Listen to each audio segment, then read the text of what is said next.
集装箱是一种现代化运输工具，在铁路货物运输中发挥着越来越大的作用。随着铁路物流的发展，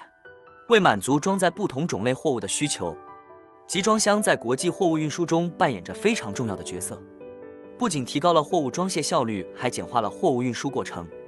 普通集装箱有20英尺、40英尺普通标准集装箱，以运输普通货物为主，通常用来装运日用百货、医药工艺品、化工制品、电子机械及机器零件等。冷藏箱也称为冷冻箱或冷藏箱，用于运输需要保持特定温度的货物，如新鲜食品、药品、化学品等。通风集装箱的集装箱箱壁有通风孔，内壁涂塑料层，适用于装载不需要冷冻而需通风，如新鲜蔬菜和水果等怕热怕闷的货物。长顶箱最大的特点就是没有箱顶，可从箱顶上方装卸货物，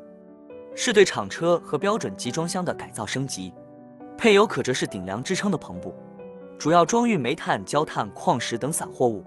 这些是常见的集装箱类型，根据不同的货物种类和运输需求，